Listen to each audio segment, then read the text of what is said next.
The essence of private equity is based upon three fundamental concepts, which can serve to define it as an asset class. These three defining features are, firstly, negotiation, secondly, exit, and thirdly, activism.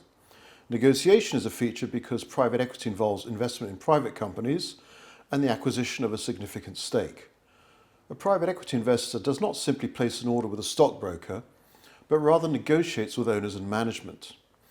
This leads to deals which are generally more complex than other kinds of investments, because the deal structure is overcoming obstacles between the two sides, is managing risk, and is taking into account differing future outcomes.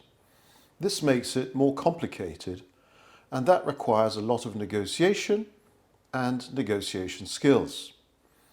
The second feature, exit, results from the fact that the private equity investor aims to hold the investment for what we could characterize as one cycle of the company's development, which typically means 3 to 7 years, depending on the company and its market. So private equity is not a short-term speculation, nor a long-term investment, but a medium-term investment looking to exit at the end of the cycle. Given this is the case, the private equity investor actively plans for exit at the moment he negotiates his investment, in the way he manages the company, and in the choices he makes for a sale at the end of the cycle. The third feature, activism, results from the fact that the private equity investor holds a significant stake and has an objective to ensure that the company's value increases a lot during the medium-term period he holds the investment. In other words, that his capital is put to work and kind of turbocharges the company's development. He does this by getting involved in the company, by sitting on the board, by having frequent interaction with management, and even having rights to select and change management. There are other, usually shareholders, so that the private equity investor is adept at sharing control. That means mastering the art of exerting influence rather than wanting to run the company himself.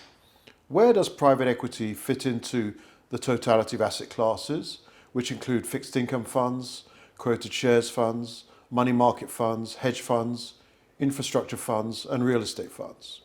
A rough estimate is that private equity assets under management are about 5% of total assets under management of all funds.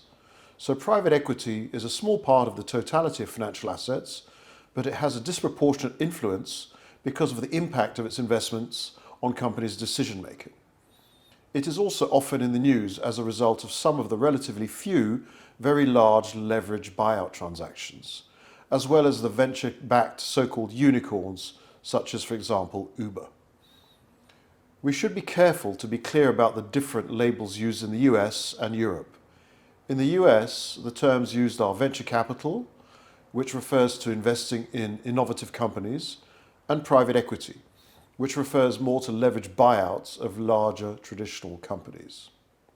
In Europe, on the contrary, the term private equity is used as the umbrella classification for 4 subgroups, these being venture capital, growth capital, buyout capital, and mezzanine capital. We will discuss all these in detail in the next module. Private equity has a relatively short history compared to other asset classes, such as fixed income, blue chip shares, or money markets. In the US, American Research and Development Corporation was founded after World War II to commercialize technologies developed during the war. This eventually led to the creation of Silicon Valley.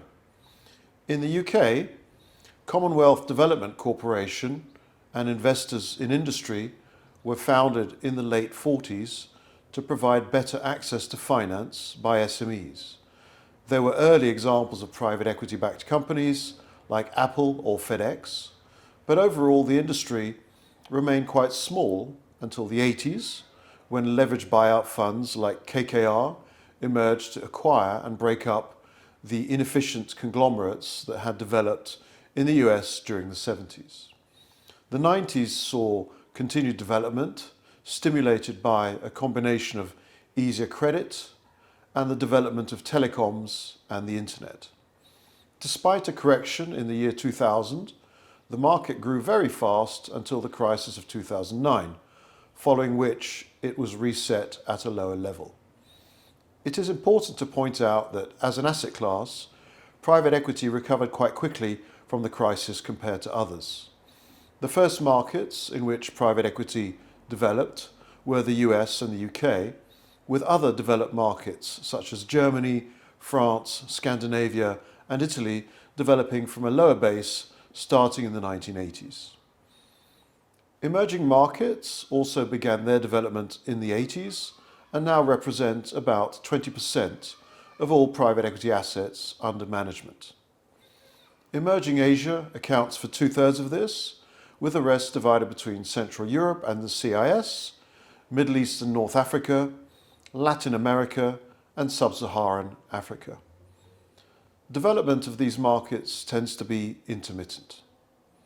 It is estimated that there are about 7,000 private equity firms worldwide, employing some 100,000 people. The two main centres are New York and London, followed by a second tier which includes US cities such as Boston and San Francisco Bay Area, and European cities such as Paris, Frankfurt, Munich and Zurich.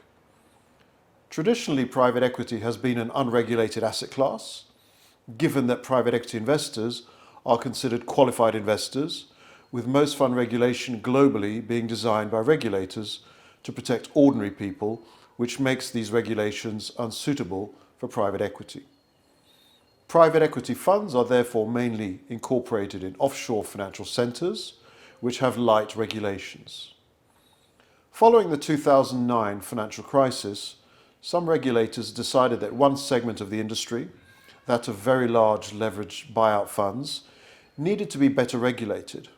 This led to the US 2010 Dodd-Frank Act, which requires all large funds to register with the SEC. The crisis also led to the European Union's 2011 Alternative Fund Managers Directive, which sets out leverage limits and other requirements on larger funds. Equally important has been the advent of more industry self-regulation bodies, these being the European IPEV and the US-based ILPA. These industry associations publish reporting and valuation guidelines for fund managers to voluntarily follow and have been widely adopted. One important feature that needs to be borne in mind is the gulf between a handful of so-called mega firms such as KKR, Carlyle and Blackstone, which have access to vast amounts of capital, and the rest. Out of some 7,000 firms worldwide, about 20 or so control half of more of total assets under management. This small number of firms attracts a disproportionate amount of attention from the media and academics, sometimes giving a false picture of the whole industry. The mega funds have also attracted controversy due to the use of leverage, frequent job cuts in the companies they buy, and the sometimes less than transparent fees they collect for their activities.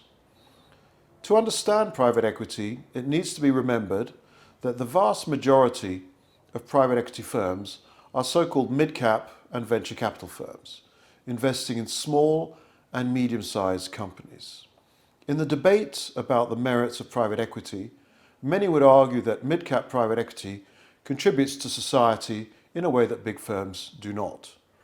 Finally, the performance of private equity as an asset class is notoriously difficult to measure. The main selling point is that the superior returns generated by the so-called top quartile managers, with the average being comparable to the return of quoted shares.